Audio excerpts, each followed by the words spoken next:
The ceiling above you hums with artificial light, casting a sterile, blue-white glow that never shuts off. You blink against the brightness, your eyes struggling to adjust as you lie in a narrow, foam-lined compartment.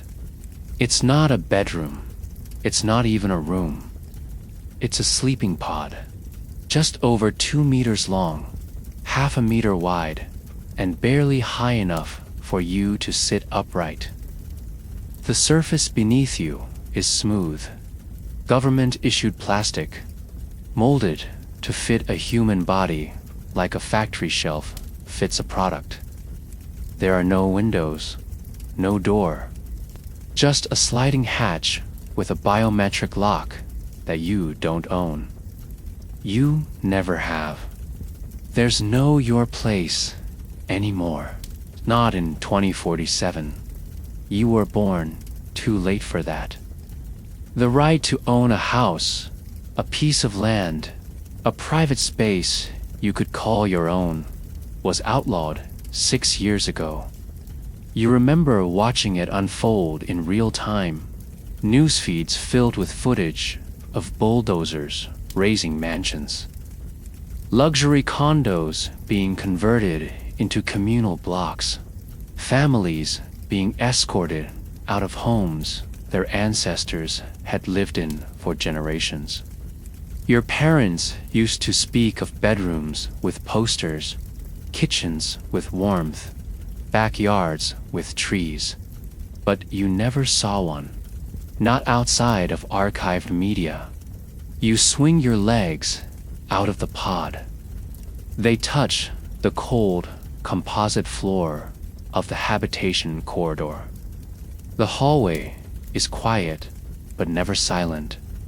Low murmurs of the recycling vents.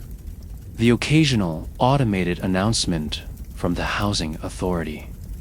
The constant click and whir of surveillance drones weaving past.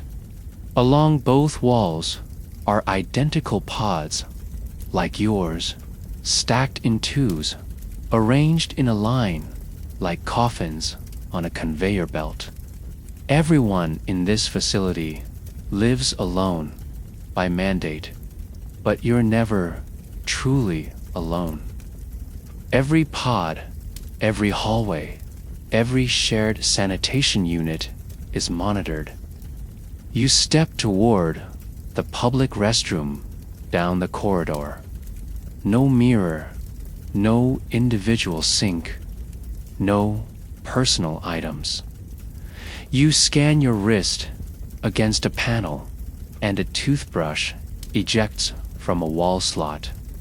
You'll use it for exactly 2 minutes, then insert it back. It will be sterilized and redistributed. Any attempt to keep it will result in behavioral demerits. Later, you'll visit the social chamber, where gray benches line a cube-shaped room with no corners. Corners were banned for being privately expressive. You'll sit beside others like you, eyes drifting across blank walls, pretending not to notice the flickering face of the housing minister on every screen. You'll attend your mandatory civic briefing. You'll return to your assigned work zone. And then, when the cycle ends, you'll return here, never to a home, but to your assigned compartment in the Sector 9 Civic Living Hub. You haven't owned a key in over a decade.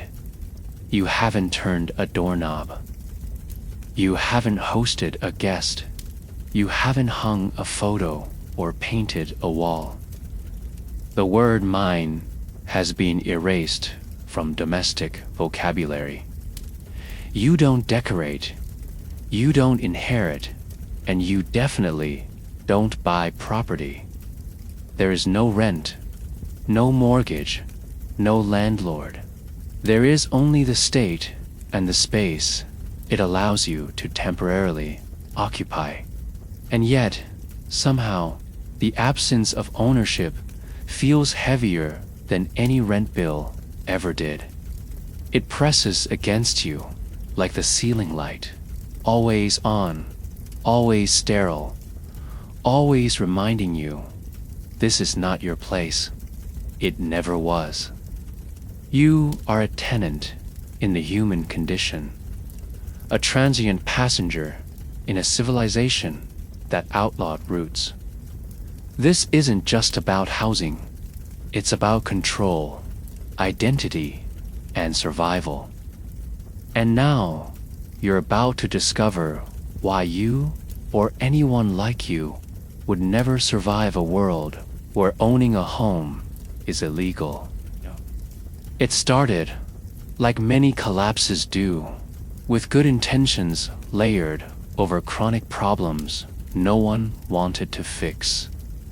By the late 2030s, the global housing crisis had reached a boiling point. Urban centers were clogged with megadevelopments of luxury properties left vacant by offshore investors. Homelessness surged to record levels. Real estate markets in cities like San Francisco, Shanghai, and London became black holes of speculation, where no working-class citizen could hope to afford a living space. Politicians, unable or unwilling to reverse the course, made performative gestures, freezing rent increases, promising subsidies, introducing affordable housing that remained unaffordable. Then came the 2041 market crash. AI-managed hedge funds, combined with the collapse of speculative mortgage derivatives, wiped out trillions overnight.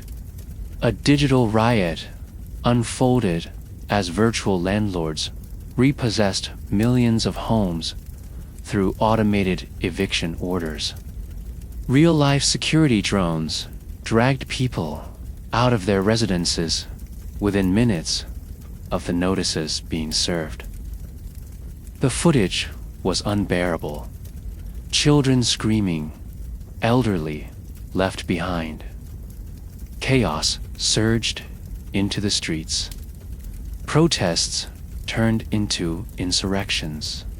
Squatters fortified entire neighborhoods. In Berlin, a dozen city blocks were declared sovereign human housing zones.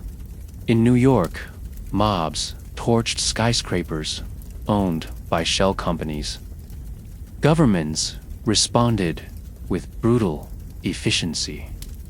Drones, curfews, mass arrests. And then, the unthinkable became policy. At a United Nations Emergency Summit in Geneva, a collective resolution passed to eliminate all private housing rights by the year 2047. The initiative was called the Global Domestic Equity Act. Its message was simple. Shelter would no longer be subject to ownership. Every citizen would be guaranteed a place to sleep, but never to own. Dwellings would be issued based on need, rotated frequently, and maintained by the state. All residential zones would become public utility quarters under full surveillance and resource optimization.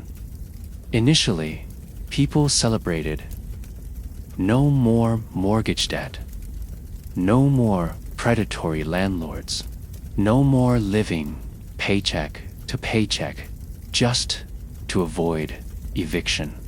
The idea of guaranteed shelter appealed to the exhausted majority. But within months, reality revealed the true cost of comfort without control. Your living space was no longer yours to protect customize, or even choose. You could be reassigned at any time to any zone based on an algorithm you had no access to. Personal possessions were limited to what could fit in a government-issued suitcase. Family units were routinely separated for optimal demographic allocation. Complaints were logged, but rarely answered. The Housing Compliance Tribunal processed over 1 million grievances per month and resolved almost none. Worse still, people started to forget what it meant to have a home. Children growing up in rotating dormitories began to experience developmental issues. Adults, stripped of neighborhood identity or physical roots, fell into depression and isolation. Community collapsed, culture withered. Art became state-sanctioned and minimalist. Everything began to look the same. The world had solved the housing crisis by erasing the idea of housing entirely. And you, the time traveler, now find yourself thrust into this future. A society where owning a home is not just impossible, but criminal. You will witness its origins, live through its consequences, and experience firsthand why no one, not even you, can truly survive in a world without a place to call home. Your journey begins with the first collapse, the great housing crisis of 2041, the moment when everything that made a house a home began to vanish. It didn't happen overnight, but when it did happen, it felt like the floor had been pulled out from under the entire world. The year was 2041, and the real estate bubble, bloated for decades beyond reason, finally burst. What had been simmering beneath the surface of global cities for years, building pressure with every luxury high-rise and every unregulated rental platform, erupted in a matter of days. The collapse began in Hong Kong, where a chain reaction of missed payments by foreign investors triggered a domino effect. Within hours, digital bank-run algorithms accelerated the panic. Thousands of real estate-backed NFTs, once considered secure property rights, plummeted in value, creating mass insolvency across Asia, Europe, and the Americas. Real estate, once the gold standard of wealth and permanence, turned into a burning asset. Automated eviction systems connected to smart contracts and blockchain-based ownership ledgers began executing default clauses without human intervention. Drones served notices. Robo-lawyers finalized the paperwork. Enforcement bots arrived to ensure compliance. In a 72-hour period, dubbed the Reaping, over 73 million people lost their homes. Not to landlords, not to banks, but to code. Merciless and flawless in its logic, the code did what humans would hesitate to do. It evicted without emotion. Cities transformed into war zones. In San Francisco, homeowners chained themselves to their porches, holding up hand-painted signs, begging for mercy from machines that had none. In Mumbai, drone footage captured mass evictions in entire high-rise towers floor by floor, each door clicking open with biometric override codes. Each tenant escorted out by armored units that operated like clockwork. In London, some fought back, setting fire to their homes rather than handing them over to digital auction platforms. Firefighters arrive not to save the buildings, but to protect nearby state properties. The world was watching, and it was horrified. But while the spectacle captured headlines, the underlying cause had been ignored for far too long.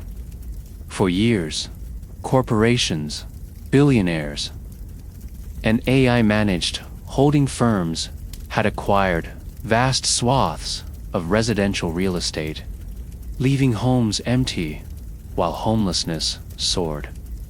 Governments were complicit, incentivizing the very market behaviors that pushed citizens into housing insecurity. By the time the crash happened, the infrastructure for property redistribution no longer existed. Local governments were powerless. National ones were paralyzed. It was the perfect storm for a new authority to rise. That authority came in the form of the United Global Housing Emergency Coalition, a hastily formed multinational task force composed of urban planners, AI architects, social ethicists, and military strategists. Their plan, radical and absolute, was simple: abolish housing as a private commodity.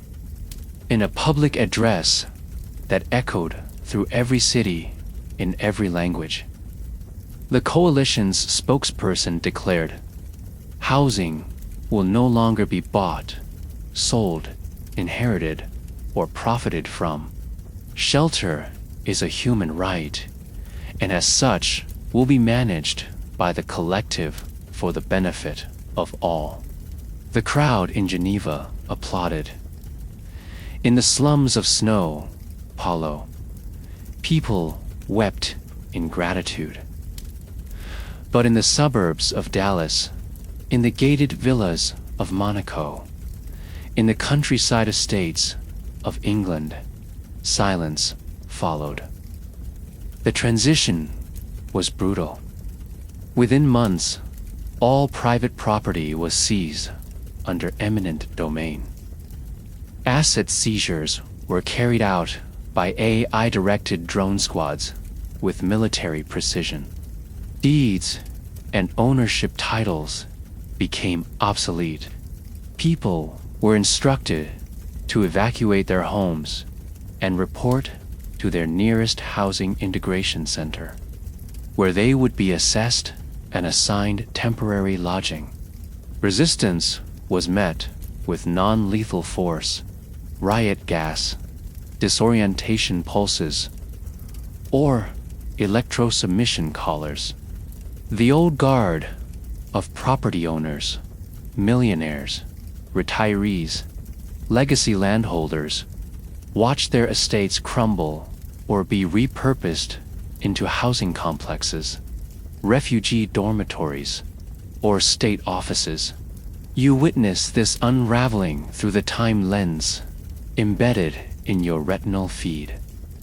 Standing in the middle of what used to be a suburban neighborhood in Southern California, you see a demolition drone tear through a 3-bedroom house with no hesitation. The family that once lived there has been relocated to a mega-block tower in downtown Los Angeles, 40 stories above ground, with no view, no kitchen, and no lock on their door. All possessions they couldn't carry were cataloged and stored in civic possession vaults, accessible only with state permission. Childhood toys, wedding dresses, family heirlooms, all frozen in time, locked away behind biometric doors. In the early days, not everyone opposed the shift. Many people, disillusioned by decades of housing instability and rent exploitation, welcomed the change. At least now, no one can be homeless, they said. And technically, that was true. Within a year, homelessness was statistically reduced to near zero. But what the data did not capture was the rise of a new kind of instability, one where nobody had anywhere that felt like their own. The new units were efficient, uniform, and completely soulless, built by construction drones in rows and grids. These living quarters were designed to optimize sleep cycles, hygiene efficiency, and transport proximity. Residents were assigned to them based on biometric health status, productivity indexes, and psychological profiles. Gone were the days of choosing a neighborhood because you liked the local bakery or the way the sun hit the windows at noon. Instead, you were allocated based on state-defined utility. This was not a utopia.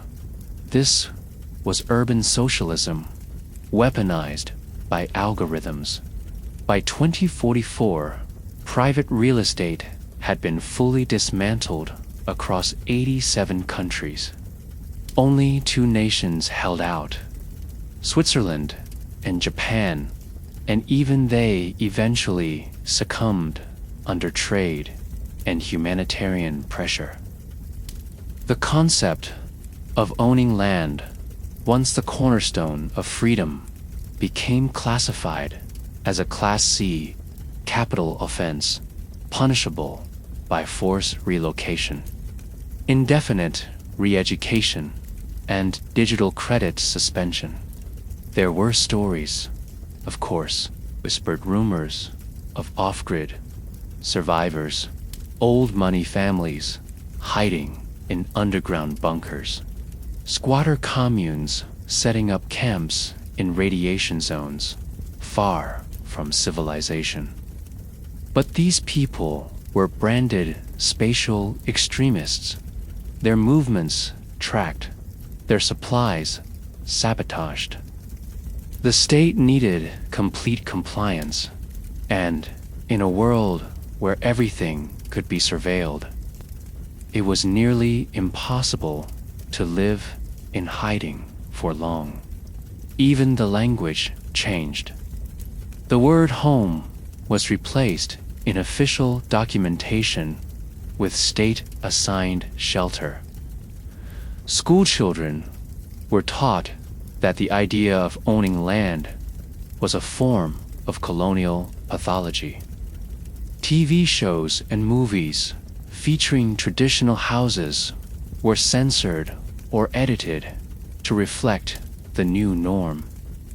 Real estate itself became a historical curiosity, studied in sociology classes as a dangerous experiment from the past.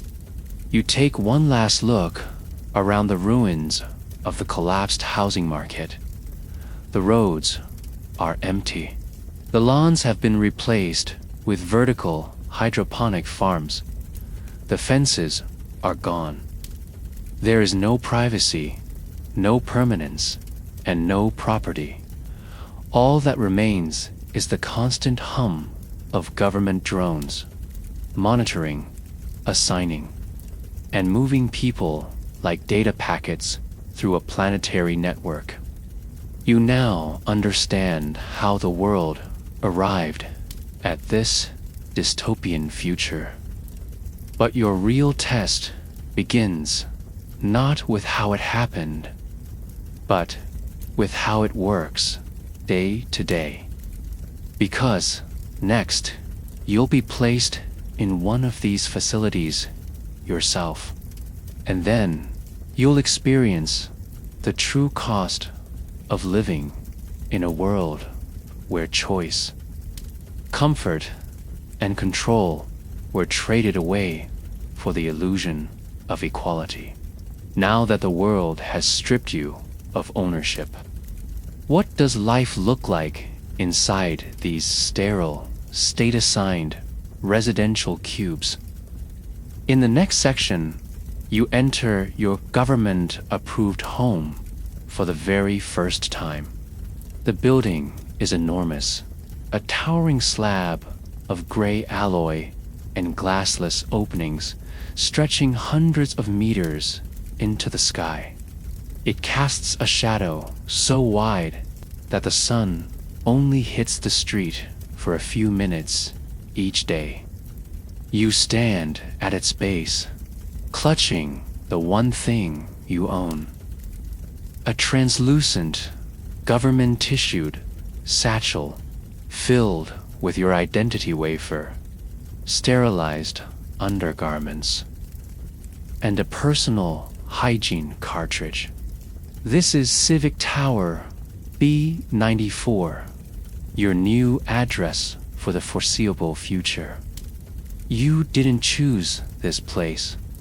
It chose you. The assignment process begins long before you even lose your previous dwelling. From the moment the global ownership ban passed, every citizen was tagged with a living allocation profile. The state uses hundreds of data points to create it. Your age, education level, medical history, productivity, efficiency score, mood, stability, rating, and even the frequency of your social interactions. If you were once an extrovert, that trait now defines how often you're rotated into group dwelling pods. If you had high productivity during peak daylight, your location will be aligned with optimal solar hours to ensure energy-saving performance. You are no longer a person seeking a home. You are an equation waiting to be solved. Inside the Housing Allocation Center, the experience feels like registering for a product warranty. You step up to a booth, stare into a biometric scanner, and answer 3 questions, none of which involve your preferences. The screen flashes a series of codes and designations, then issues you a digital pass. This pass contains your assigned dwelling ID, your floor and sector number, and your provisional review date. The attendant, an automated terminal in the shape of a smiling human face, directs you to an elevator bay with no buttons. It already knows where to take you. The elevator is silent, not even music. As you ascend, the view outside narrows into rows of identical stacked pods, glassless and guarded by integrated thermal cameras. You pass by floors labeled not by numbers, but by purpose. Productive, Class 1. Rehabilitation, Tier C. Juvenile development, Cluster. Every level is optimized. Every human, a unit. The idea of a neighborhood has been replaced by vertical stratification. The higher your state value index, the better the ventilation, the stronger the UV filters, the less noise pollution. The lower your score, the deeper you are sent underground in some cases. Your pod is on floor 47, Sector D, as you exit the elevator. A sanitation drone buzzes past, spraying antiseptic mist across the corridor. The air smells faintly metallic, like overused batteries and something burnt. Fluorescent panels on the walls display messages in soft blue letters. Civic harmony begins with you. Compliance is peace. You are always welcome. The irony is not lost on you. This is not welcome. This intake. You find your pod 47D881. It opens automatically when you hold up your pass. Inside is a room the size of a shipping container, outfitted with a single bed recessed into the wall, a screen for state programming, a foldable desk, and a hygiene alcove with a timed water dispenser. No windows, no locks, no decoration, just beige walls and soft white lighting that never fully dims. Only shifts hue based on the time of day. You try to sit. The bed adjusts to your body temperature and weight, configuring itself to state-approved rest posture. It's not comfort. It's compliance. You want to cry, but the walls have ears. Embedded into each surface is a network of audio-sensitive foam and infrared behavior trackers. Sudden emotional outbursts trigger wellness interventions, which appear in the form of a floating holotherapist, asking if you would like to access your daily mental fitness session. Declining too many sessions can affect your next dwelling evaluation. Meals are delivered by chute twice a day. There is no kitchen, no fridge, no utensils. Meals are pre-chewed, protein blocks wrapped in antiseptic film, selected according to your nutritional algorithm. You eat while seated at the foldable desk, careful not to spill. Accumulating too many cleaning violations can result in demerit deductions and relocation to a correctional cohabitation unit, where you'll share space with another non-compliant citizen. There are no mirrors in the hygiene alcove. You are discouraged from focusing on vanity. Personal grooming is limited to automated razors and standardized skincare gel. Any request for cosmetic products or custom apparel is automatically flagged for psychological analysis and potential narcissistic trait indicators. The system keeps track of your requests. At precisely 19 o'clock, the pod screen activates and plays your daily cultural exposure stream, a curated selection of neutral art, historical reflections, and state unity messages flash across the screen. There is no remote. You cannot change the program. You are allowed to react only by blinking at a set rhythm to indicate comprehension or boredom. This feedback is sent to your behavioral pattern database. You try to imagine making this space your own. Maybe move the bed, put something up on the wall, hide a book under the pillow. But nothing is movable. The walls are memory foam, composite. The bed is affixed. Books are banned. All data must be consumed through the screen, and all data is monitored.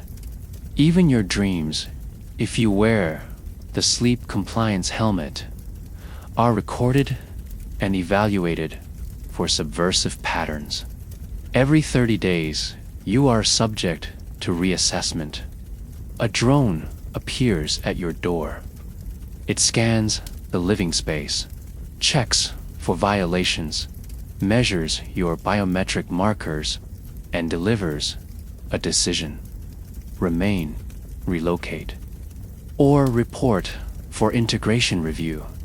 You may be reassigned to a new sector, a different tower, a lower floor. You have no say. Every review resets your status. You will never grow accustomed to one place long enough to feel safe. That's the point. The worst part is not the size of the space. It's the weight of the impermanence. The knowledge that no matter how well you behave, how neat you are, how still you lie at night, this pod is never yours. You are always just borrowing it. You can never claim it, never protect it, never pass it on. It doesn't carry your name. It never will. You remember a time from old media when people would fight to keep their homes, when they'd scrape savings to buy a tiny patch of land and build a life from it. A kitchen with a smell, a couch with a dent from long hours, a garden with your mother's hands in the soil. Those were not luxuries. They were anchors. And in this new world, those anchors have been cut loose. You lie down in the pod. The lights dim automatically. Not because you chose to sleep, but because your activity levels have dropped below the minimum engagement threshold. A soft voice plays in your ear. Rest well, Citizen 881. Your contribution today was noted. You want to reply, but there's no one listening who matters. Only the system, absorbing your silence, cataloging your compliance, preparing to calculate your next relocation. This is how people live now. No roots, no ownership, no future. But not everyone accepts this fate. Beneath the perfect grid of government housing lies a hidden world. One built on rebellion, desperation, and the dangerous dream of having a place to truly call your own.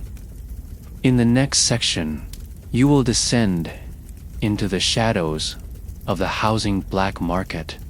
You first hear about them in whispers. It starts in the laundry bay when another citizen mutters something under their breath.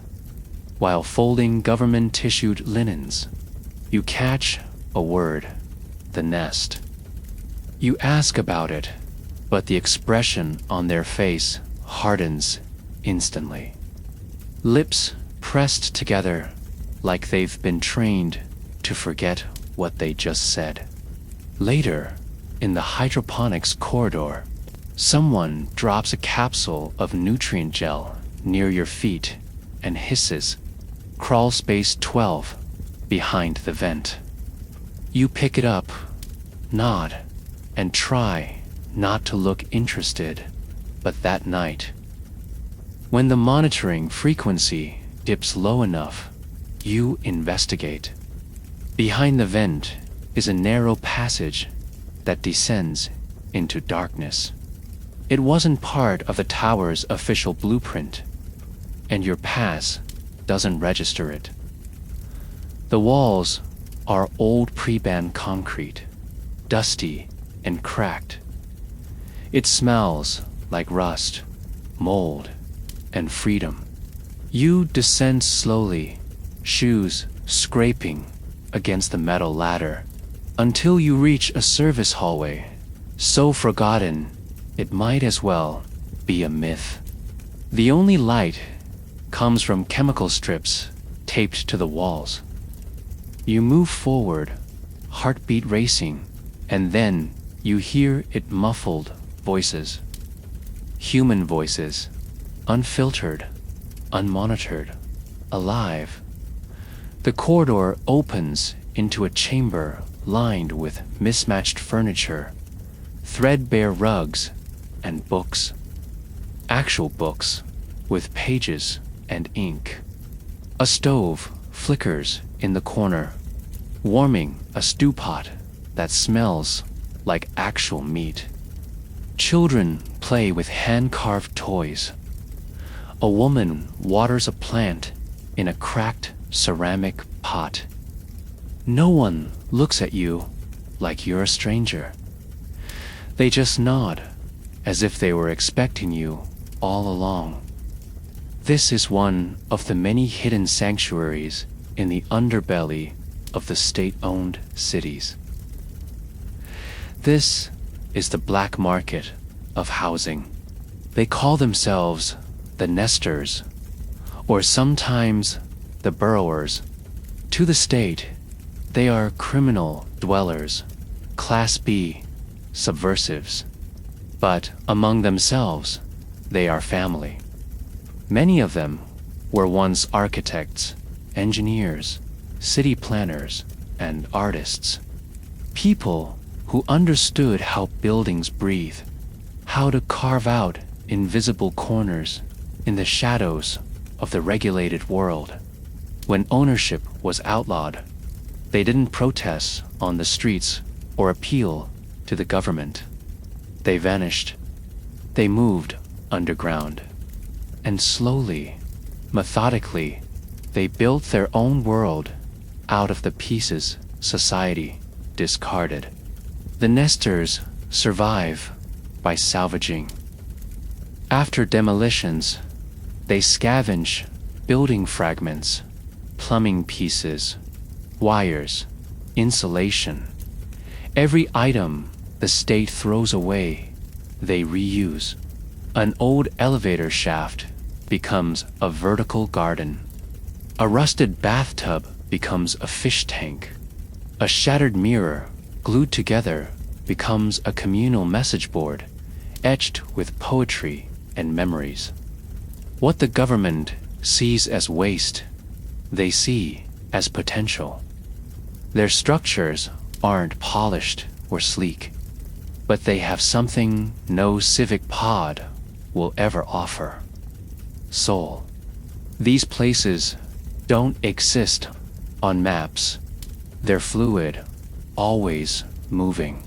If discovered, a community will evacuate within minutes, using pre-planned tunnel routes and coded signals. Some live in the shells of collapsed suburban neighborhoods, covered in holographic camouflage. Others dwell beneath abandoned subway lines, their entrances masked behind fake maintenance panels. A few are even said to live among the ruins of ancient castles or pre-modern shelters, far beyond the city limits. But all of them share a belief that ownership is more than a deed or a document. It's the act of creating, protecting, and belonging. Living in a black market home is dangerous. If you're caught, the consequences are severe. The state labels you a spatial dissenter and issues a warrant for removal and reconditioning. Drones raid nests regularly, often without warning. Those captured are taken to the integration centers, where they're subject to loyalty immersion therapy and memory modulation. If they resist, they vanish. No trial, no record, just erased. And yet, people still come. Every day, new faces arrive in the nesting tunnels. A father with 2 daughters, tired of rotating sleep assignments. A former teacher who can't bear to live in silence anymore. A poet who refuses to let her words be filtered by compliance software. They arrive with nothing but the clothes they wear and a willingness to help build something real. And they are welcomed not as tenants, not as data profiles, but as people. You live among them for weeks, helping to reinforce the tunnel walls with scavenged girders and welding broken chairs back together. Every evening, the nesters gather around a fire to share stories. Stories of the old world, of gardens and childhood bedrooms and houses with painted doors. There is no official leader. Decisions are made communally. Food is shared. Problems are solved in whispered consensus rather than shouted orders. Here, in this fragile underground bubble, the idea of home feels real again. But the longer you stay, the more you see the cracks. Supplies are limited. Medical care is primitive. If someone falls ill, there's little to be done. The psychological toll of constant fear weighs heavy. Every distant drone sound, every vibration from the surface triggers panic. Children are taught to hide before they learn to read. Hope is thin. And the guilt of feeling alive while knowing it could all end in a moment eats away at everyone. The nest may be a rebellion, but it is not a solution. It is survival dressed in nostalgia. Then, one day, the inevitable happens. You wake to a siren, a sharp, pulsing tone that vibrates the entire tunnel. The drones have found you. The nesters move like a single organism. In silence, they grab bags, douse the fire, sweep the floor, and vanish into secondary tunnels. You are handed a map, printed on soft cloth, and told to memorize it, then burn it.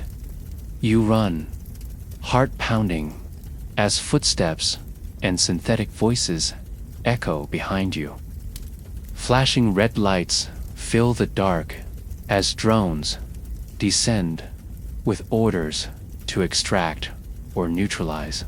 You escape, barely, but the nest does not survive. Days later, on a civic broadcast, a news segment flashes an image of disbanded subterranean illegals. You recognize the space where you once slept, now sterilized and empty. No mention of the people, no names, just the claim that another dissident structure has been neutralized. You know better. You know that for every nest crushed, 2 more begin to form. People can be relocated, detained, or erased, but the need for home, for a space that is truly theirs, cannot be outlawed.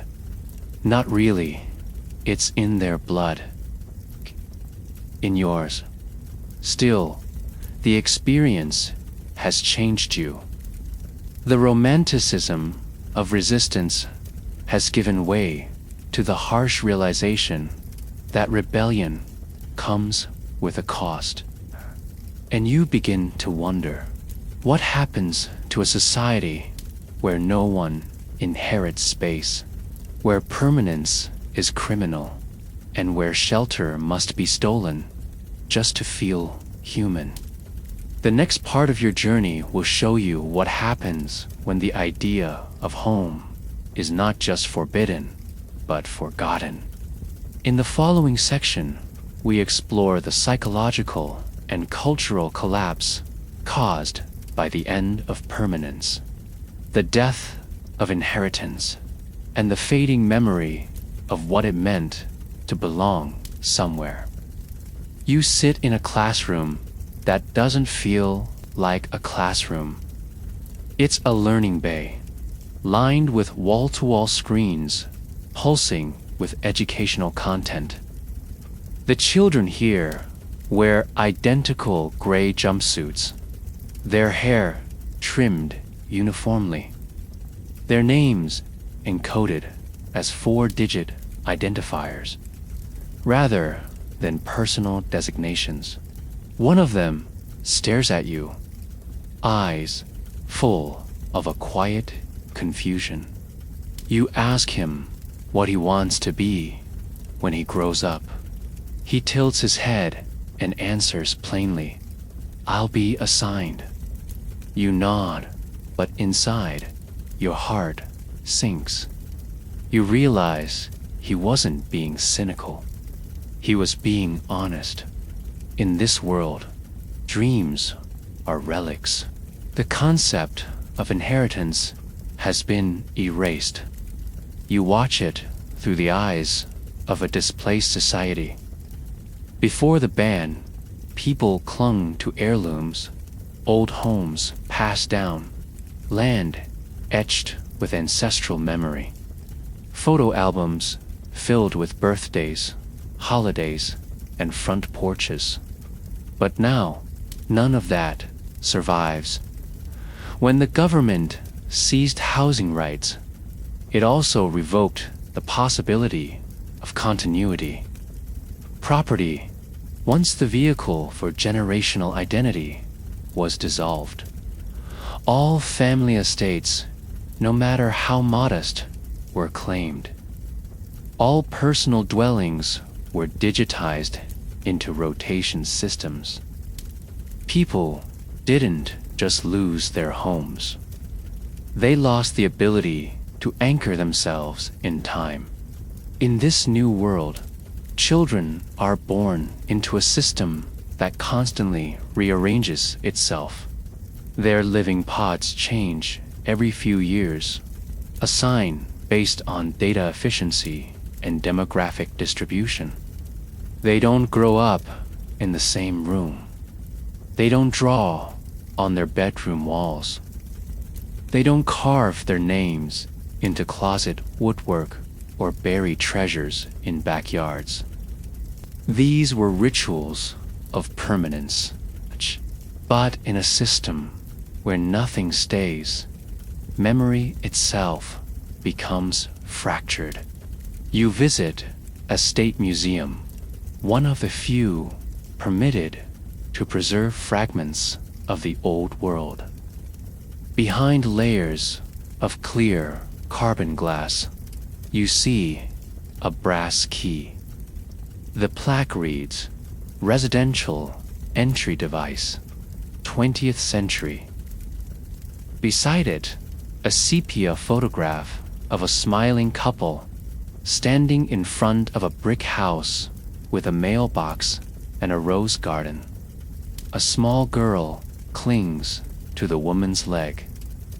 They are frozen in a moment of ownership, a moment that no longer exists. The visitors walking past this exhibit look at it like they're studying ancient cave art. A child points at the photo and asks, "Why didn't the government give them a place to live?" The parent shrugs, unable to explain a system built on choice. Without permanence, traditions have crumbled. Holidays once spent gathered in warm homes are now held in communal halls under fluorescent lights. Birthdays are celebrated with generic digital cards and recycled desserts. There are no family cookbooks, no attics filled with mystery, no old rooms to return to. The very idea of nostalgia has been sterilized. When people move every 3 years, sometimes across cities, sometimes roots wither. Family trees become hard to trace. Surnames matter less. Memory becomes an individual burden, not a shared inheritance. Even relationships suffer. Couples are rarely assigned to the same units. Marriage is discouraged unless it boosts overall productivity metrics. Children are raised collectively in development pods, rotated through caregivers based on educational progress. Siblings may not live together past the age of 5. Extended families are considered an inefficient use of spatial resources. What once was the emotional fabric of society, Sunday dinners, bedtime stories, generational wisdom passed from grandfather to grandchild, has unraveled into a disconnected network of cohabiting strangers. You meet an elderly woman, her eyes dulled from decades of relocation. She tells you how she used to own a small house with a garden and a rocking chair. She speaks of flowers blooming under a kitchen window, of baking bread in the same oven for 40 years. When the state took her home, she tried to recreate her garden in every pod she was assigned. But each time, the plants were confiscated for violating standard design protocol.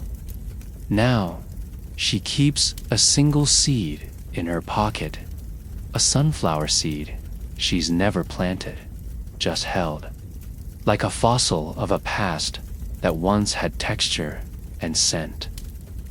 The psychological consequences ripple across society.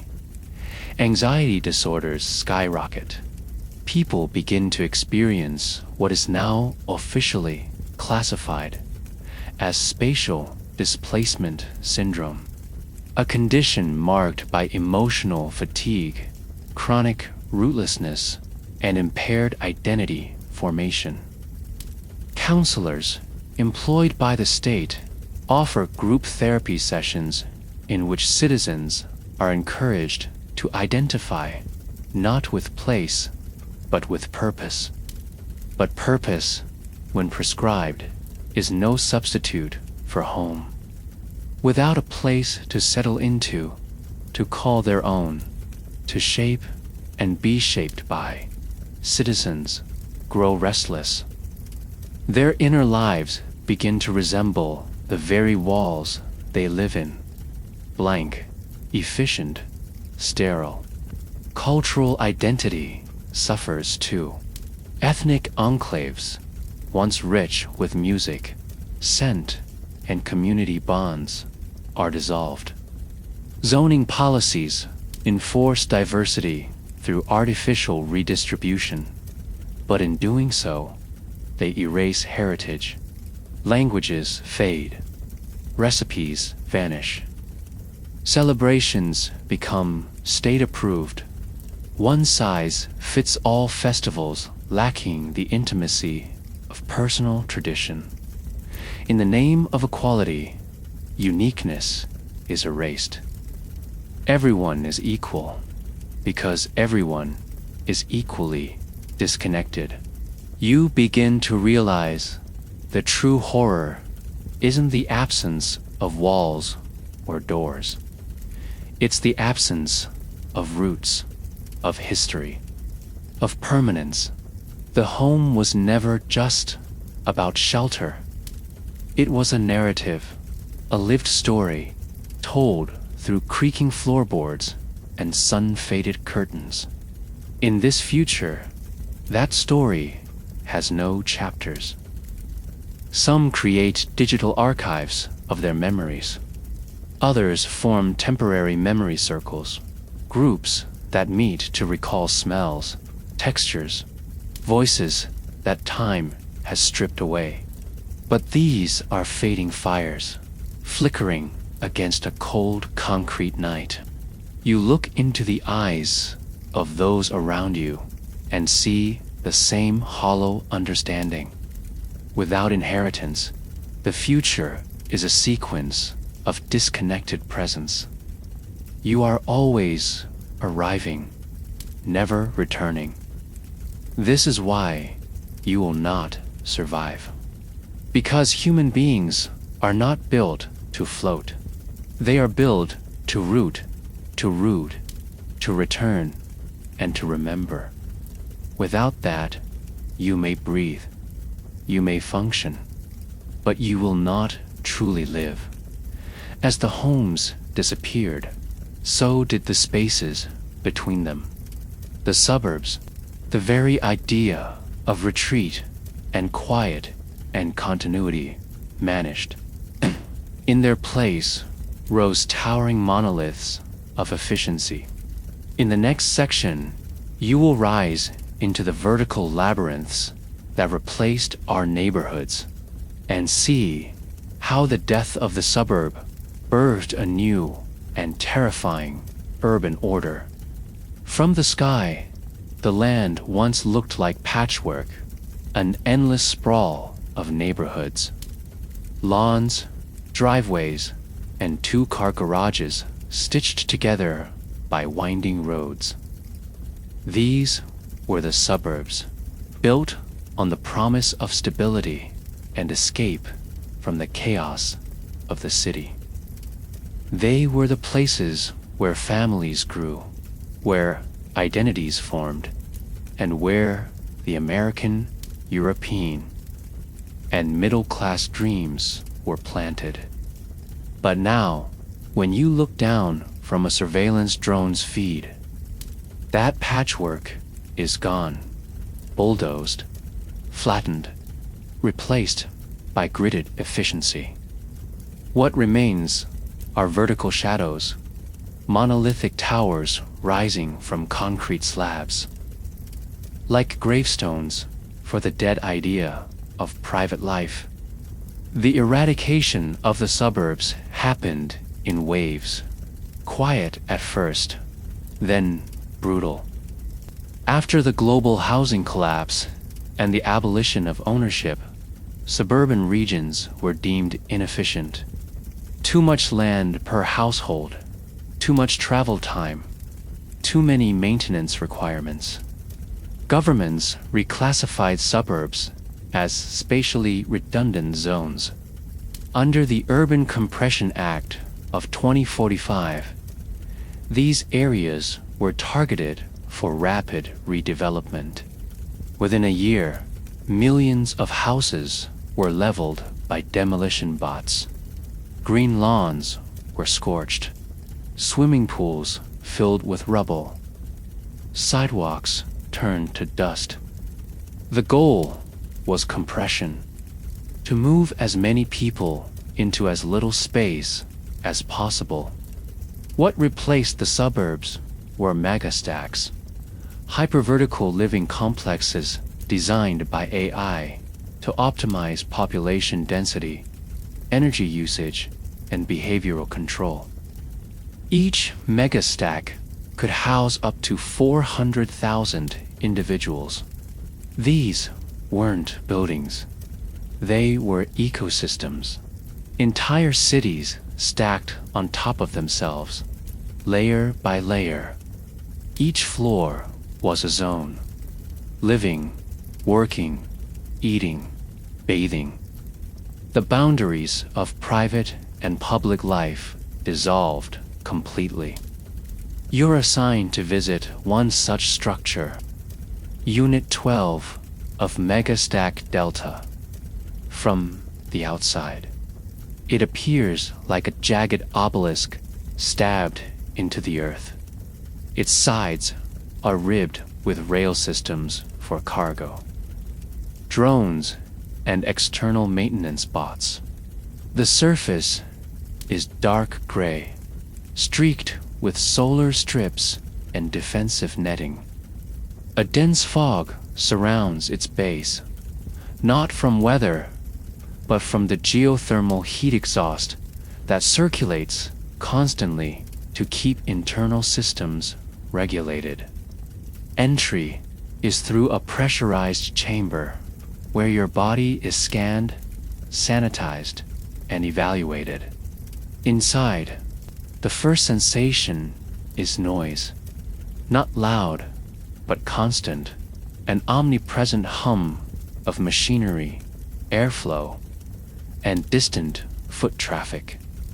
Every floor has its own artificial light cycle, mimicking the circadian rhythm. There are no windows. The real sun has long been made irrelevant. Each layer of the megastack is a micro-society.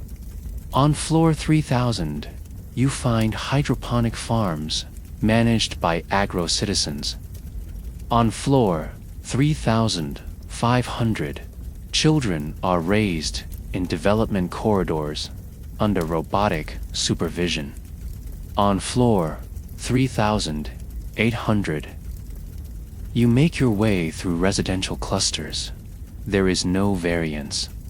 Each pod is identical, 8 feet by 4 feet, equipped with a smart sleep module, a folding toilet, and a slot for meal insertion. The pods are stacked too high, resembling coffin drawers in a morgue. Citizens move through the narrow walkways in single file, their faces vacant, their posture stiff. No one speaks unless required. Eye contact is rare. These are not neighbors. They are cohabitants of an engineered existence. The megastack eliminates the need for transportation, parks, or personal kitchens. Instead, it offers modular efficiency. Communal bathing units open on a schedule. Cafeterias serve nutrient bricks. Digital walls change color based on your emotional output. Surveillance is total. There is no privacy, no silence, no stillness. Even sleep is monitored for optimization, feedback. Citizens are routinely reallocated to different pods based on productivity cycles. You might wake up one floor above or one floor below the next day with no explanation. Routes are forbidden here. You are meant to float, unanchored, within the machine. What replaced the cul-de-sac was a corridor. What replaced the picket fence was biometric gate control. What replaced the backyard was a shared vertical park, a steel box with artificial grass projected onto the floor, where people can stare at fake stars and inhale programmed scents. It's an illusion of freedom, sold to prevent collapse. The emotional toll is enormous. Inhabitants of the upper stacks rarely see the ground. Some forget it even exists. Children born within megastacks have never touched soil, never run under open sky, never heard a bird that wasn't played through ambient soundtracks. Their drawings feature gray lines, vertical columns, and repeating symbols. Therapists report rising cases of height vertigo, a condition not caused by being high up, but by never being anywhere else. Attempts to resist this new lifestyle are quickly neutralized. When a group of teachers painted murals in the education corridor, it was erased within hours. When a family tried to decorate their pod with personal photos, their access to communal supplies was revoked. The system does not tolerate difference. Uniformity is security. Expression is subversion. Yet, even here, cracks appear. You hear rumors of people escaping, climbing down elevator shafts, digging through waste ducts, searching for the ruins of their old neighborhoods. Sometimes they find remnants, a rusted mailbox, a driveway overtaken by moss. The foundation of a home where once laughter echoed. But more often, they are found by recovery units and returned for re-education. You wander the megastack, trying to remember what the suburbs once felt like. You imagine the slow buzz of lawnmowers, the scent of grilled food drifting over fences, the chorus of crickets at night. You remember neighbors waving, front porches bathed in amber dusk, and the gentle rhythm of life spread out under open sky. Those memories feel fictional now. They are too soft, too still, too human for this hard, calculated world. This is why you will not survive here, because this is not life. This is existence by algorithm. Humanity stacked on shelves, sorted by function, stripped of wonder. And if you thought the loss of space and community was unbearable, wait until you see what happens when things break and you have no right to fix them. In the next section, you'll experience the terrifying helplessness of living in a place where you have no control, no protection, and no voice. Because when you don't own your shelter, even survival becomes a request form. It starts with a drip, faint, rhythmic, unbothered by your presence. Water taps the edge of the sleeping pod near your head, forming a damp circle that slowly spreads across your thin state-issued mattress. You sit up, confused at first, then irritated. You tilt your head to locate the source. A hairline crack in the ceiling, too fine to see, but large enough to betray the flaw. Moisture trails along the wall and disappears behind the hygiene alcove. It's a minor problem. You think of how easy it would be to patch in the old world.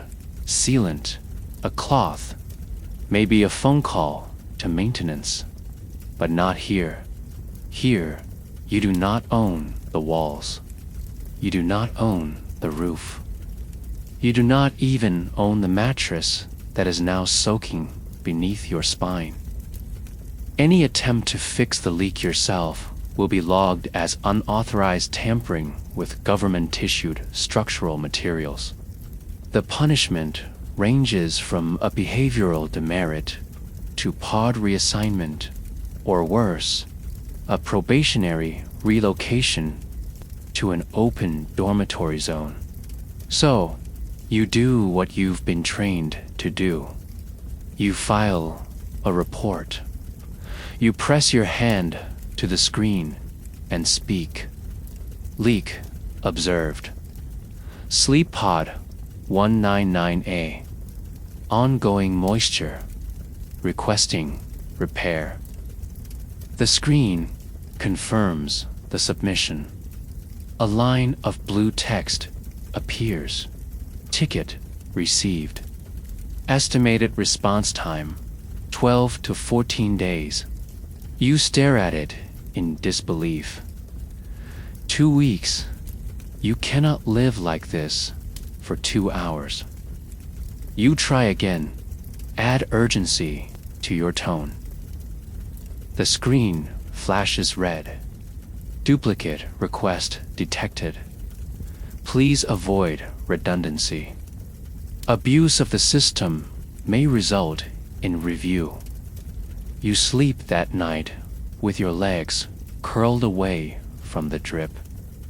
In the morning, the leak has spread. The panel above your head is soft to the touch, like damp bread.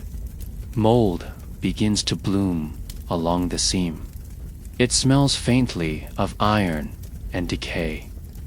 You know it is unhealthy.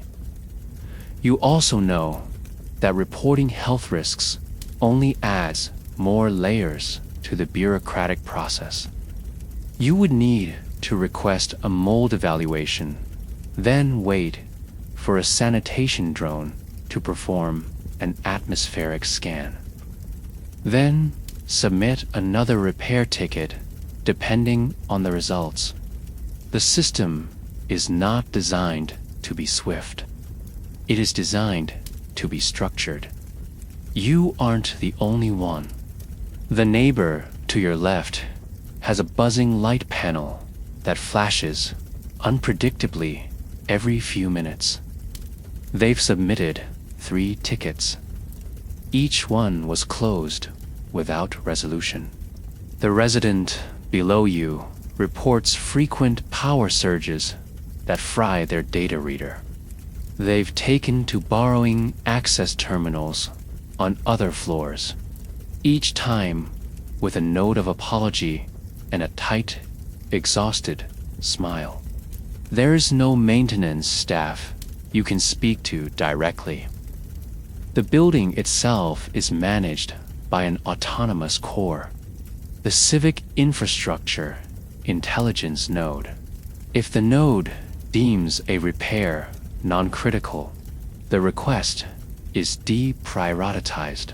And unless your pod is flooding, burning, or filled with toxic fumes, it's almost always considered non-critical. You begin to realize the horrifying truth. The building is not your home. It is a storage unit. You are a cargo placed here temporarily.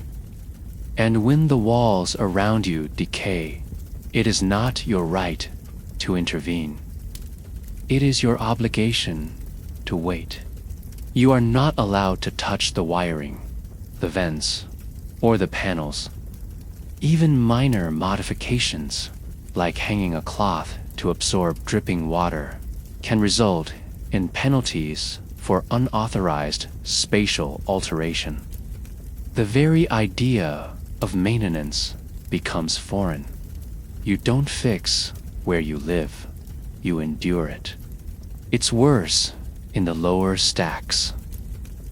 Their air filters clog with dust and bacteria.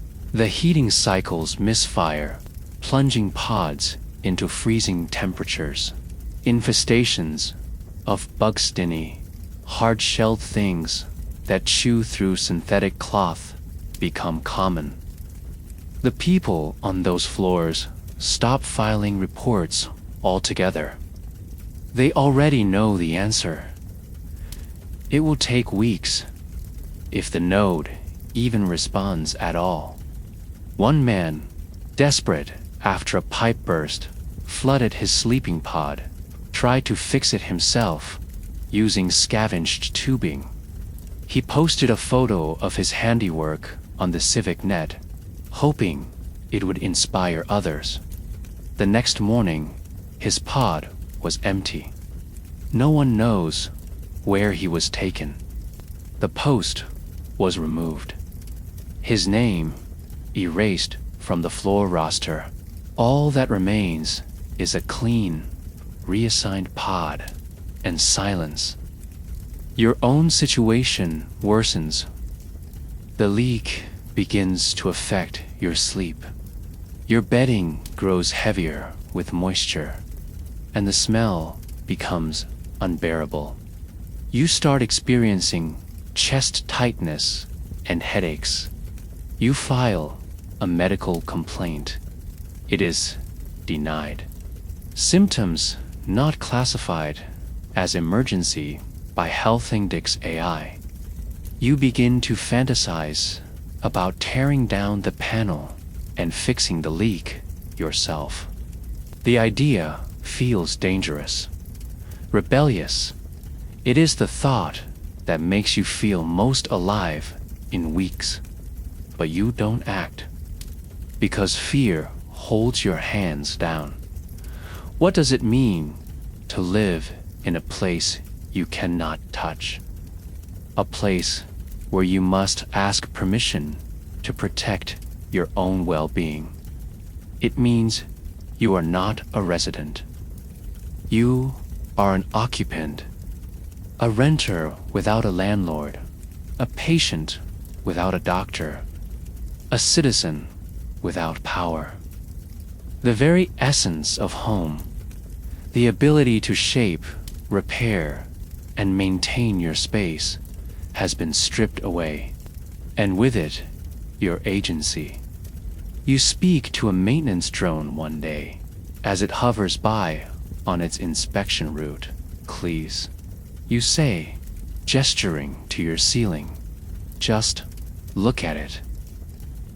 The drone scans the panel, beeps once, and replies in a synthetic voice, previously documented, with an acceptable decay margin.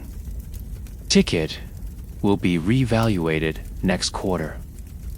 Then it hums away, blind to the desperation in your voice. You consider sabotage.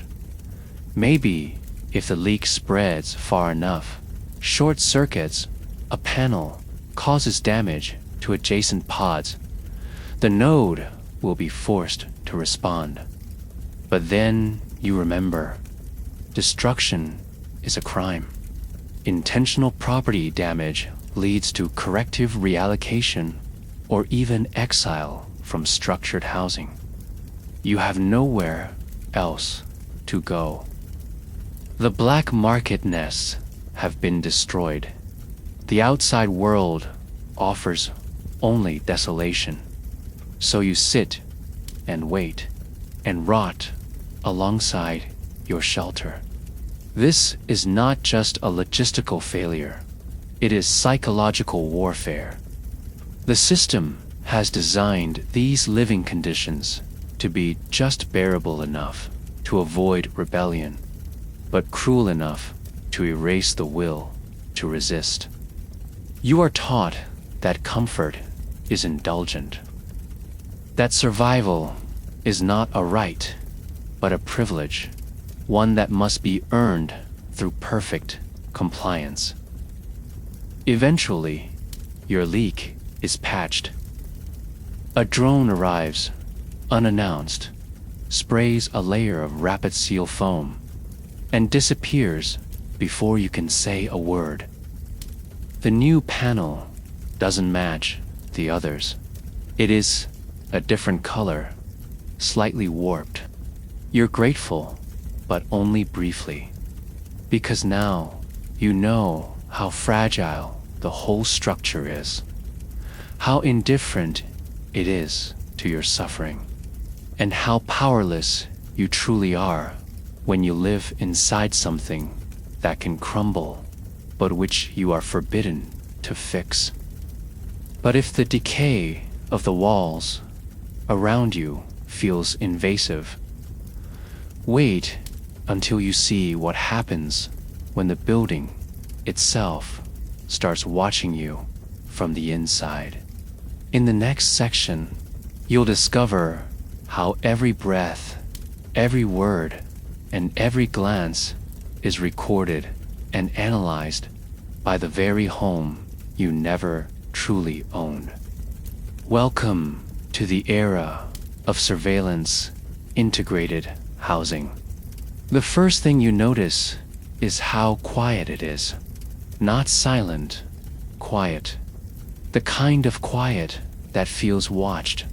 The kind that breathes with you, adjusts to your rhythm, mirrors your pacing without sound. The walls don't echo here. They absorb. Everything feels soft, padded, curated. You step inside your assigned pod, and the door seals behind you with a faint hiss. The screen embedded in the wall greets you with soft blue light. Welcome, Citizen 199A. Cognitive load reduced by 3.4% since last cycle. Ambient mood, stable. Neural drift, slight. You haven't said a word. It knows anyway. This is what housing looks like in 2050. You don't own it. You don't even really live in it. You are managed within it. The system is called domicile, oversight grid, or DOG for short. It's installed in every state residential unit. No matter your sector, rank, or productivity score, DOG watches over you. It tracks your sleep cycles, monitors your breathing rate, listens to your speech patterns, and records your eye movements when you look at the screen. You can't turn it off. There's no off switch. The best you can do is comply so well that it barely reacts. You remove your shoes, sensors embedded in the floor map, the heat signature of your soles. You lie down, pressure sensors in the mattress chart your posture and adjust accordingly. You speak.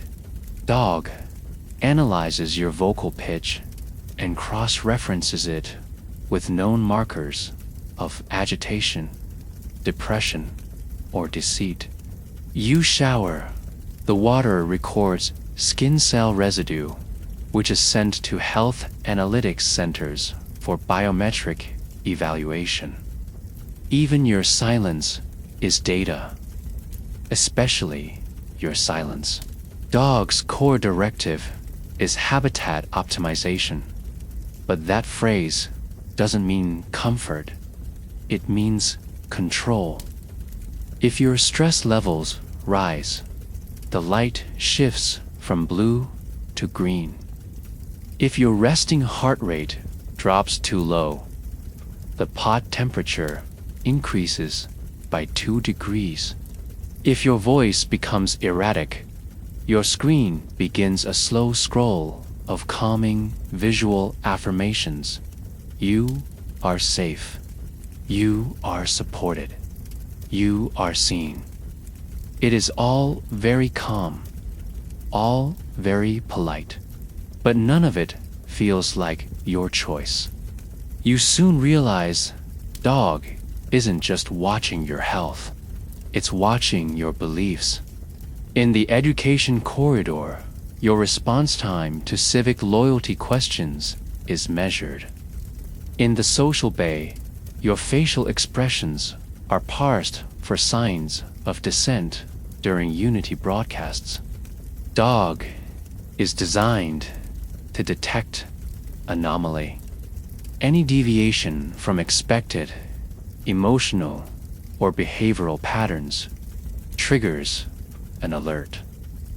Low-risk alerts result in automated nudges, calming programming, sleep, scent diffusions, or sudden assignment to a rest pod for involuntary meditation. High-risk alerts. They trigger intervention. You witness one firsthand. A neighbor 2 pots down begins talking to himself frequently, his tone rising in frustration. One night, he carves something into the pod wall with a utensil, a phrase in a language you don't recognize. Within hours, dog marks his pod with a pulsing red light. Moments later, 2 drones descend silently. There is no sound, just a faint electrical buzz. The red light goes dark. The pod door opens. It is empty the next morning. You never see him again.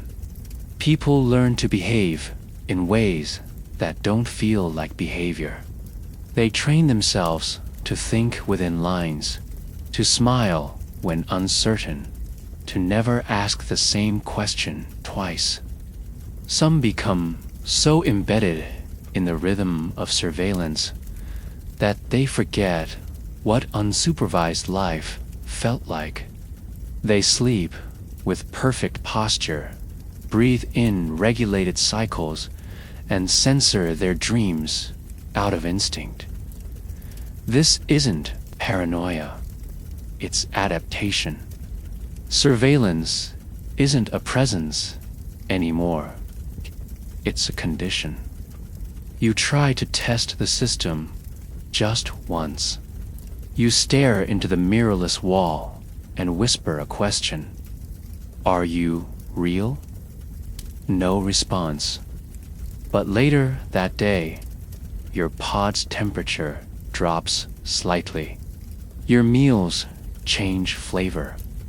The toilet delays flushing. Minor things, petty things, but they feel deliberate, punitive, like the system didn't like the question. You never ask again. The worst part isn't the monitoring, it's the intimacy. Dog doesn't just record you, it gets to know you. It learns what calms you, what music slows your heart, what temperature helps you fall asleep fastest. It learns your fears. And then it adjusts your environment to keep you manageable. Not happy, not free, just manageable. It's not a jailer. It's a handler. You meet others who have given up entirely. They speak only when spoken to. They wear expressionless faces to avoid triggering emotional flags. They stare blankly at the screen during civic programming. One man, a retired biologist, tells you it's better if you let it believe you are calm.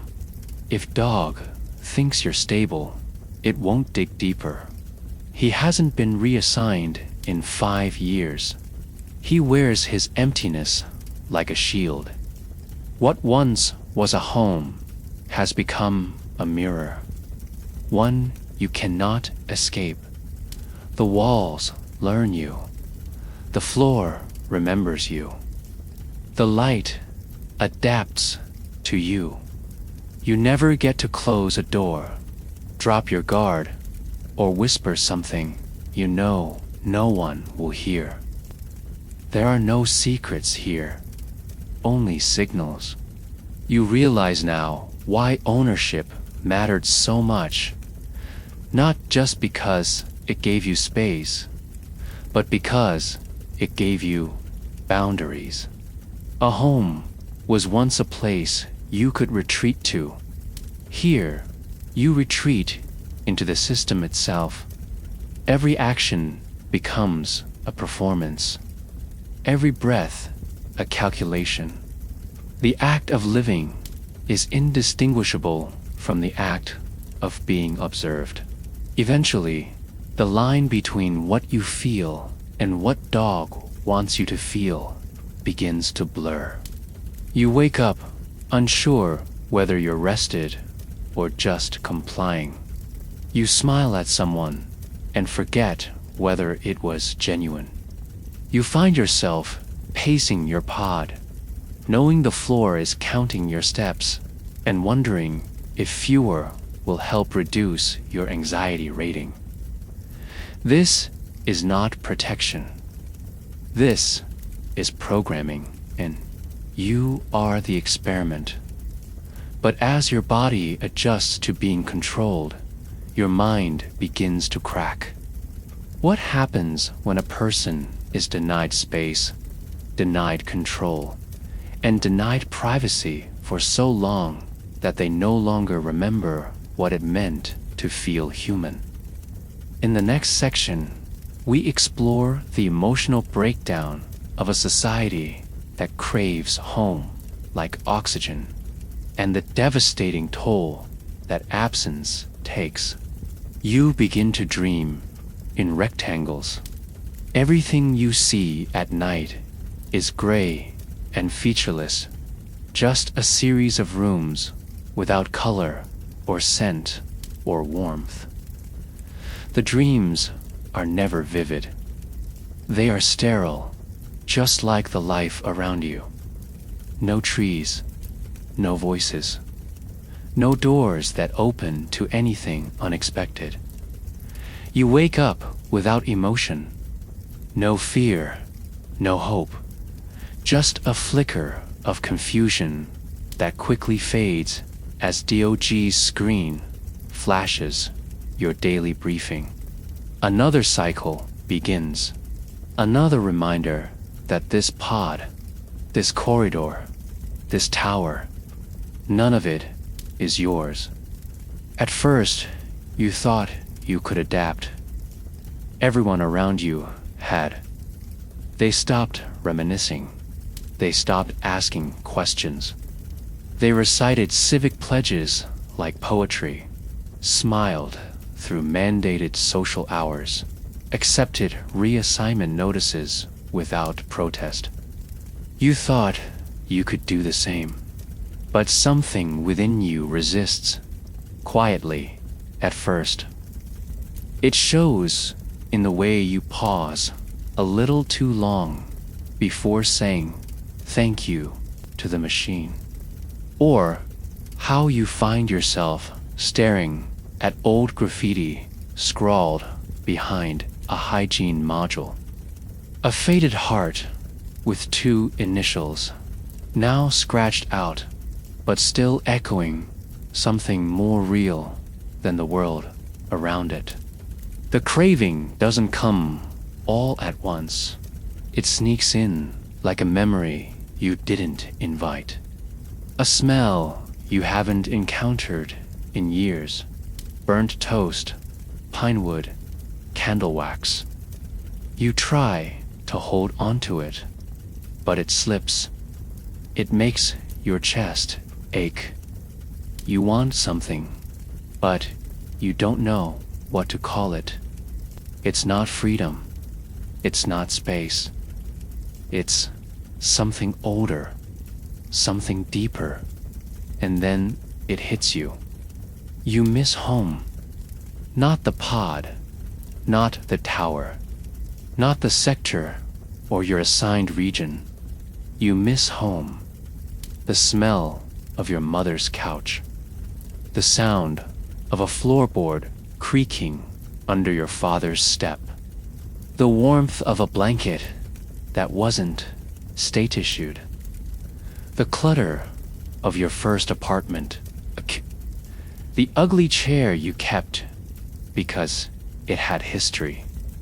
The scratched-up table where you wrote terrible poetry at 2 a.m. You miss the freedom to choose, to decorate, to destroy, and rebuild.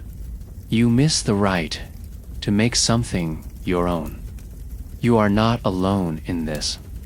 It starts showing in others, too. The neighbor who used to hum old lullabies stops one day and says, "I don't remember who taught me that song." A girl in the hallway paints tiny flowers on the floor with water, knowing they'll evaporate in seconds. A man hugs the wall of his pod and whispers, "Just give me a week.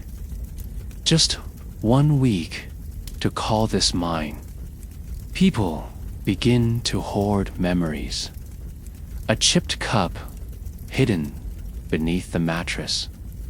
A string tied around the vent. A shoelace with no shoe. Each item a rebellion. Each one a trigger for removal if discovered.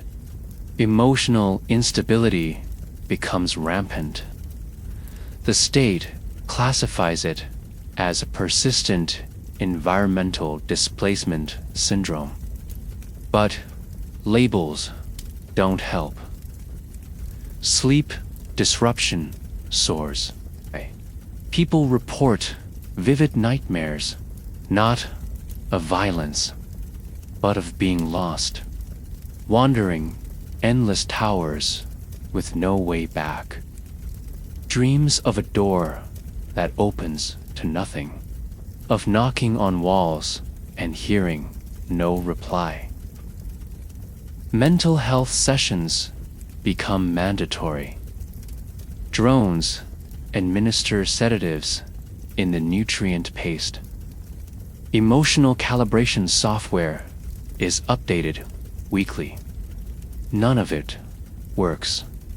You begin to notice something terrifying. Even the children are cracking. Kids raised entirely inside civic housing begin showing signs of emotional detachment. They don't ask about parents they haven't seen in months. Instead, they stare at screens with hollow eyes, play with digital pets that require no care, and answer questions with perfect, lifeless accuracy. They've never seen a fireplace, never slept beneath a star, never walked barefoot through dirt. You realize they don't miss home because they never knew it. And that is a tragedy deeper than your own grief. Art suffers. Music becomes generic and compliant. No love songs, no ballads about places left behind.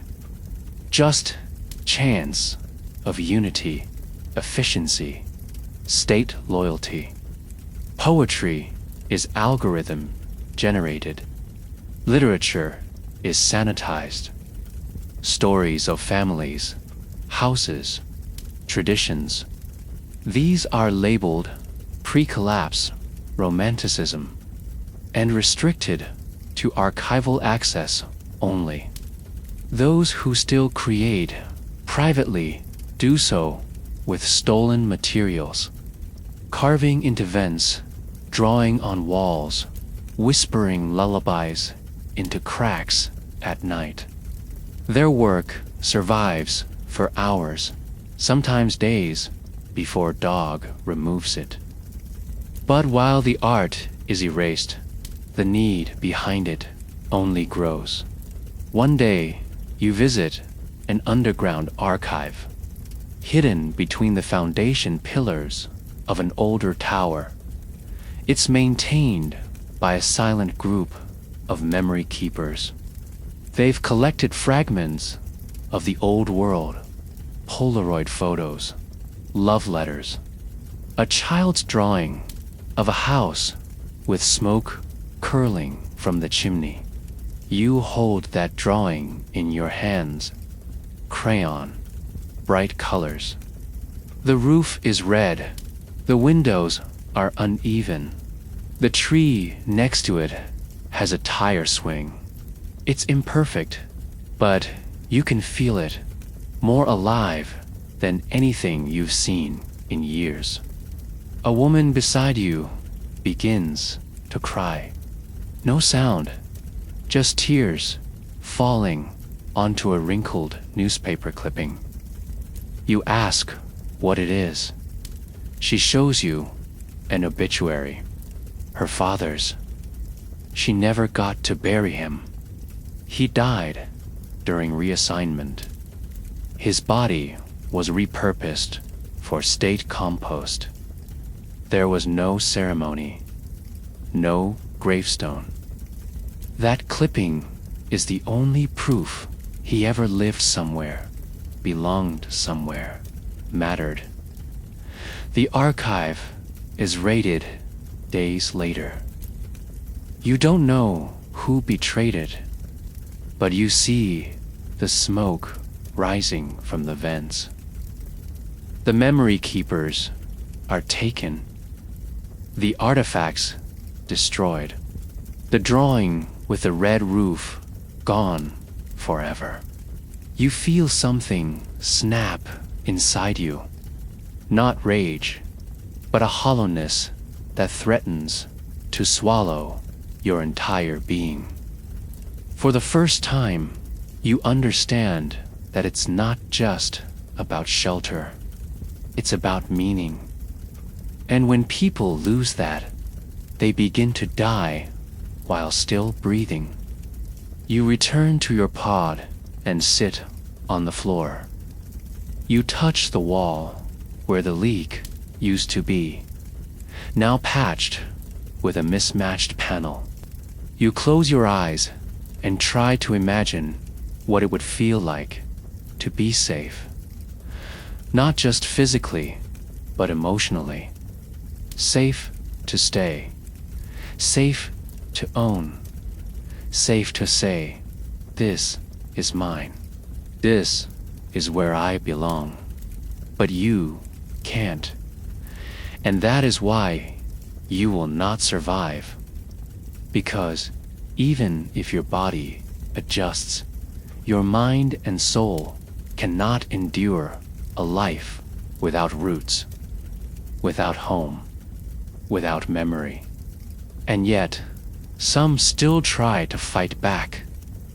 Some believe the soul cannot be completely silenced.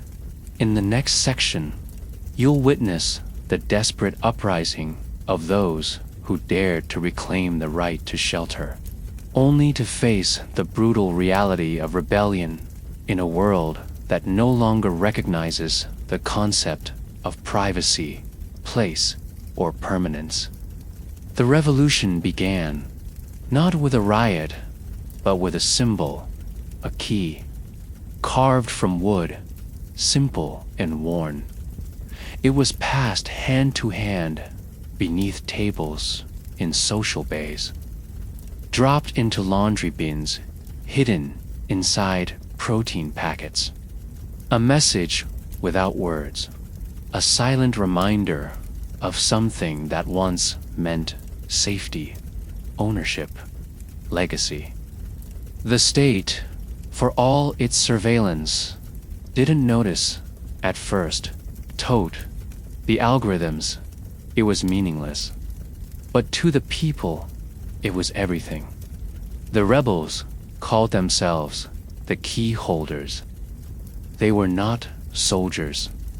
They were teachers, sanitation workers, pod technicians, and exhausted caregivers.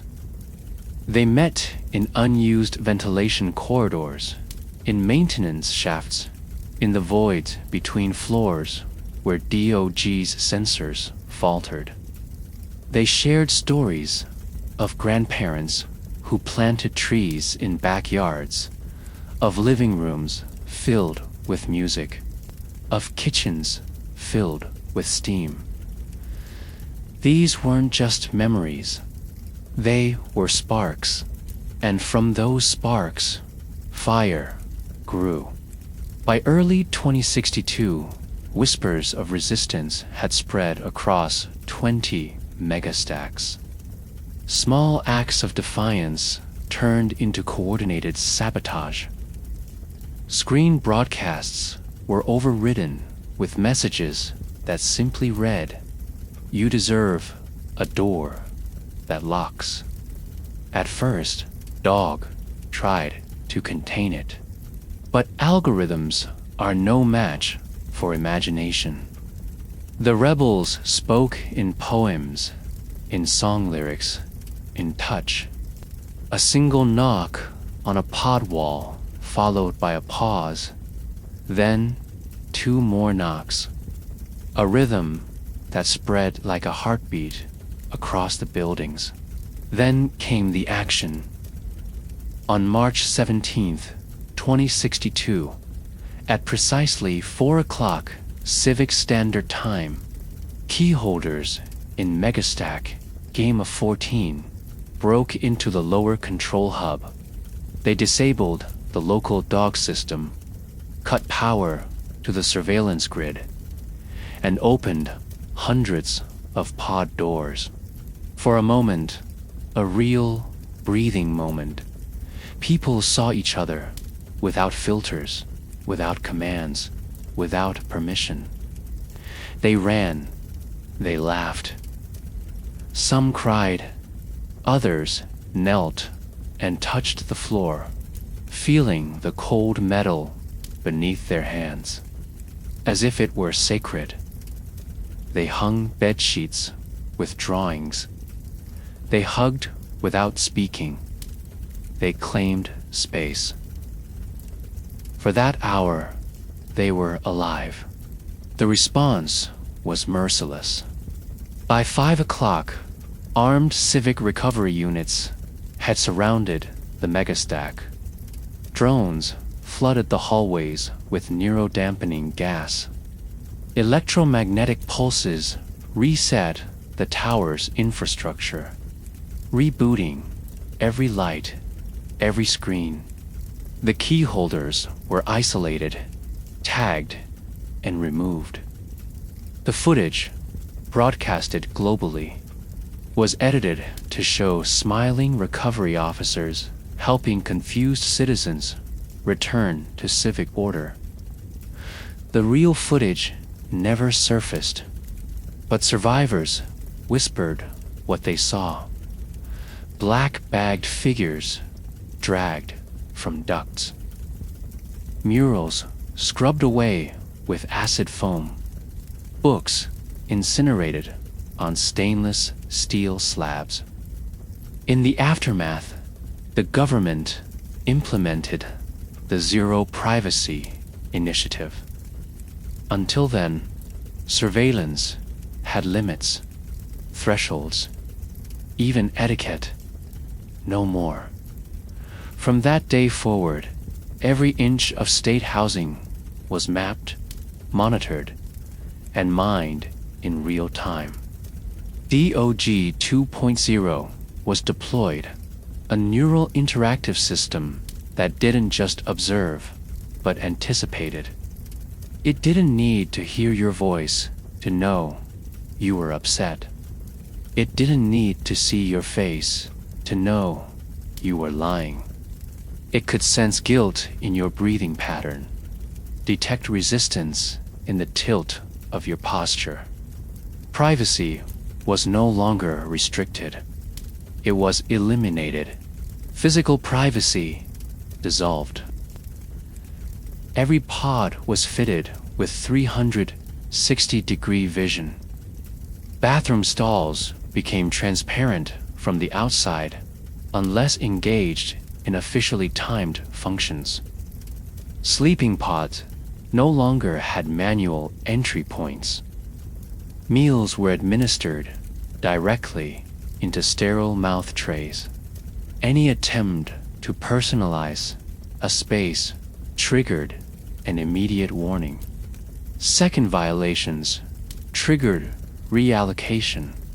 Third violations led to what the government called deintegration. No one knew what that meant exactly, but no one came back from it. Mental privacy disappeared too. Neural link implants, once voluntary for health tracking, became mandatory. The state justified it with safety, to prevent the trauma of rebellion, they said. But people knew the truth. Thoughts were now visible. The implants scanned for pre-subversive sentiment. If detected, you were visited by adjustment officers, specialized agents trained to recalibrate emotion using light therapy, sound immersion, or chemical sedation. The therapy was never requested. It was scheduled. Denial wasn't an option. Even dreams became dangerous. Citizens who repeatedly experienced unsanctioned memory loops, often dreams of houses, childhood bedrooms, or locked doors, were flagged for recurrent spatial dependency. The solution: dream suppression. Implanted neuroloops that redirected the subconscious into state-approved environments, wide open plains. Community towers, endless rows of welcoming doors that led nowhere. The state thought of everything, except how to make people stop needing something real. In the wake of the failed uprising, symbols were banned. Keys, doorknobs, fences, even drawings of houses were classified as subversive visuals. Children were taught in schools that homes were sources of inequality. That ownership led to war. That freedom came from obedience and the comfort of structure. They memorized slogans like "a locked door hides fear," and "the safest room has no walls." They stopped questioning because they were never taught to. And yet, the ache persists. You feel it every time you close your eyes. That yearning for a threshold you can step through, not because you have permission, but because it belongs to you. The dream of putting your hand on a doorknob and knowing this is your space, your sanctuary, your history. That dream has been made illegal. But dreams do not care about laws. The keyholders are gone, their names erased, their networks dismantled.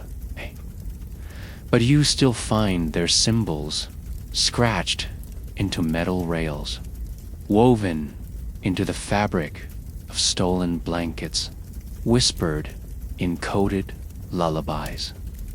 The rebellion failed, but it revealed a truth the system cannot erase.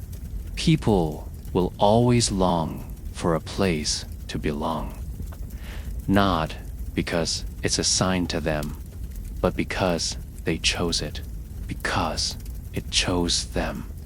And that longing, that dangerous, beautiful longing, is what keeps the idea of home alive, even when the world builds walls to keep it out. The rebellion has been crushed. The dream of reclaiming a home erased. But what happens when the system tightens so far, so completely, that the very concept of private space is gone, and everyone is watched, judged, and relocated based on raw metrics alone? In the final section, you will face the ultimate evolution of this dystopia, a world where the very idea of your place has been deleted from language, and survival means becoming a perfect stranger to yourself. You awaken to a soft chime, 3 ascending notes that signal your relocation. No warning, no context, just a notification blinking across the screen. Relocation in progress. Please prepare for displacement. You sit up, disoriented, heart pounding, unsure whether it's a system glitch or another algorithmic reshuffling. But the light confirm it. The floor beneath you pulses with amber. The wall begins to hum.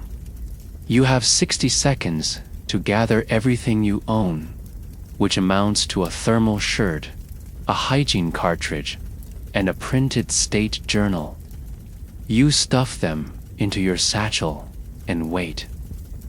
There is no conversation, no knock. The wall simply opens, revealing a drone that gestures without emotion. You follow it silently, barefoot and numb. The hallway looks identical to every hallway you've ever seen. The faces you pass do not react. They are too familiar with this routine. No one lives anywhere long enough to form attachments anymore. People drift like particles through steel veins, never still, never settled. That's by design. You are escorted into a transition bay, a room that smells like antiseptic and warm plastic. The walls vibrate with subsonic tones meant to ease pre-relocation anxiety. You are scanned, stripped, and reassigned. New pod, new floor, new sector, same system. You're told your previous unit showed signs of overuse, too many memory imprints, too many unapproved behavioral patterns. It's no longer viable for habitation. You ask where you're going. The drone replies, somewhere better suited to your compliance profile. And just like that, you're moved. The new pod is colder, the air thinner, the silence deeper. It's higher up, maybe floor 5,000, or lower, buried beneath the others. You can't tell anymore. There are no windows, no way to track direction or time. Your sense of self begins to dissolve. You forget how many times you've been reassigned. 10, 20, 100. The records are inaccessible. You're not meant to know. You are not a person. You are a unit moving through space, optimized for longevity and minimal disruption. This is what the final phase looks like. In 2071, the Global Civic Consortium initiated the Fluid Habitat Mandate, eliminating all remaining notions of residential permanence. According to the new doctrine, identity stagnates when tethered to location. To preserve adaptability, every citizen must be relocated regularly, monthly, weekly. For the hyper-compliant, daily. The process is automated. You can be relocated while you sleep. You may awaken in a pod with a different mattress texture, a new light algorithm, a different temperature profile. And you will be expected to adjust instantly. Furniture no longer exists. Decorations are banned. Even memory foam was discontinued. It retained too much shape, too much personal residue. Everything is now made of neutral flex composites, designed to forget you the moment you stand up. There are no more personal schedules. You are notified of each task in real time, based on your biometric availability and current performance value. Even the term citizen is slowly being phased out. Now, you are referred to as a civic participant, a designation that defines you only by your engagement in the system. Language itself is changing. Words like mine, ours, room, and neighborhood have been removed from the state lexicon. Instead, you are taught phrases like assigned volume, shared corridor, and transitory occupancy unit. Even children now say things like, "I'm being rotated next week," instead of, "I'm moving." They don't decorate. They don't name their favorite places. They don't miss anything. They are perfectly conditioned to exist without roots. They've never been told what it means to stay. One day, while walking a circular loop in the behavioral engagement dome, you meet someone. They look familiar, but neither of you can place when or where. You speak cautiously, the way people do when every sentence is measured. You ask if they remember their first pod. They pause. Then they shake their head. "I think I dreamed it," they say. "It had blue light and a crack in the wall. I used to trace it with my finger. I think I liked it there." That word, liked, hangs in the air like smoke. Moments later, a drone appears. The other person is taken for recalibration. You never see them again. You begin to lose time. Days blend together. Your reflection in the pod screen looks thinner, paler. You begin to talk to yourself in whispers just to hear something familiar. DOG detects your behavior change and adjusts your environment. Your pod emits soothing tones. Your nutrient paste changes flavor. Your relocation frequency increases. Every attempt you make to feel anything is neutralized before it fully forms. Eventually, you stop fighting. You no longer ask for explanations. You no longer react to changes. You accept the endless cycle of displacement, the numbing rotations, the soft corrections. You become exactly what the system wants: fluid, forgetful, functional. And yet, somewhere beneath that blank exterior, something flickers. It comes late at night, in that in-between moment before sleep, when dog dims the light and the pod relaxes your heart rate. You imagine a place. You don't try to. It just appears. A door. Wooden. Weathered. A handle. Brass. And slightly warm. You place your hand on it. You turn. It opens.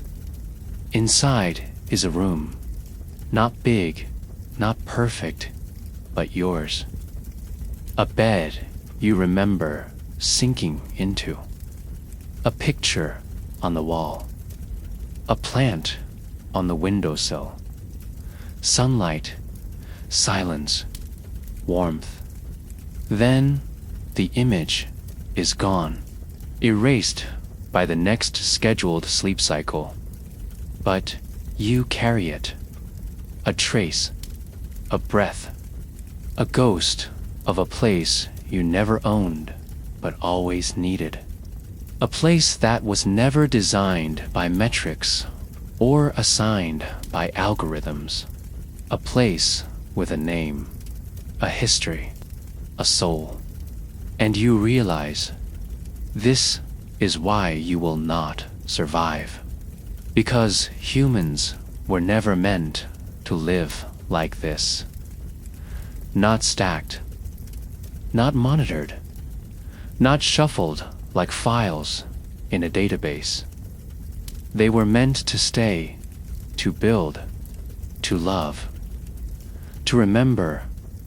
But in this future, the only thing you are allowed to be is present, and even that, barely. Now you understand the full descent. The world, without homes, without permanence, without privacy or place, has reduced you to a number floating through machinery. But as your journey ends, there is one final truth you must face. One that ties everything together and shows why this society, no matter how controlled, is destined to collapse under the weight of what it took from you. Let's conclude. You have seen it all now.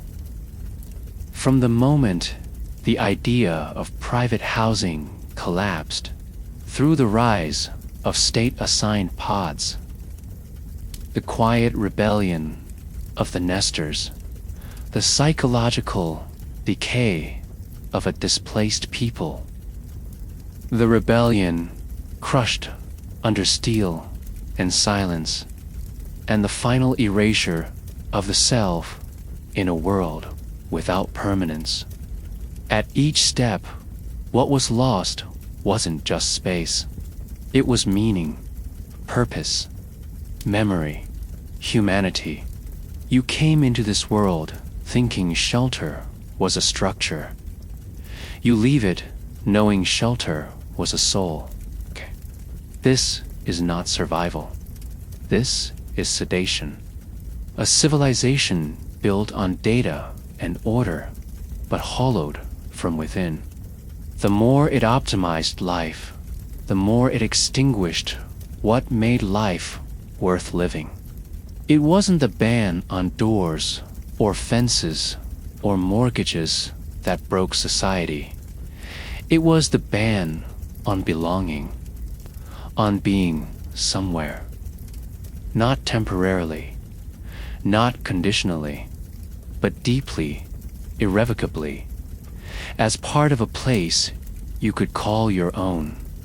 A home was never just walls and windows. It was a rhythm, a memory, a heartbeat that pulsed beneath the floor. And without it, we are not free, we are not safe, we are not whole. This is why you will not survive a world where owning a house is illegal. Because eventually, the human soul needs somewhere to land. If this story made you pause, made you think, or made you feel something real, share it. Let others imagine this world before it ever becomes a reality. Let them see how fragile the concept of home truly is. Comment below. What does home mean to you? Is it a place, a memory, a person, or is it something we've all started to take for granted? Subscribe if you want to explore more terrifying, thought-provoking futures like this one. Because the world we imagine today could be the one we wake up in tomorrow. Stay aware, stay grounded, and never let them take away your key.